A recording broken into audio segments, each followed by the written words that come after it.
اور آخری ٹکڑا وَاسْتَقْبِلُوا أَمْوَاجَ الْبَلَاءِ بِالتَّضَرُّعِ وَالدُّعَاءِ، کہ مصیبتوں کی موجوں کو، یعنی موجیں آ رہی ہیں مصیبتوں کی، ان کا سامنا کرو اللہ سے گڑ گڑاہٹ کے ذریعے اور دعا کے ذریعے.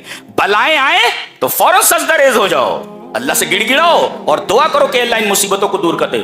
دعا، وہ بلا نہیں، امواج البلا، مصیبتوں کی موجیں آ رہی ہیں، ان مصیبتوں کی موجوں کا سامنا کرو. استقبلوا، کس سے؟ بالتضرع والدعاء، اللہ سے گڑ گڑا کر کے دعا مانگنا اور اللہ سے دعا کرنا.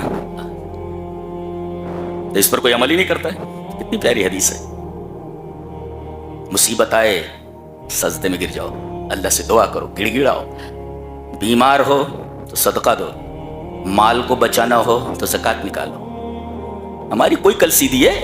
مسلمان اونٹ کی طرح ہو گیا ہے. اونٹ رے اونٹ، تیری کون سی کل سیدھی؟ تمہاری کوئی کل سیدھی نہیں ہے. اسی وجہ سے چاروں طرف سے مصیبتوں میں گھرے ہوئے ہو.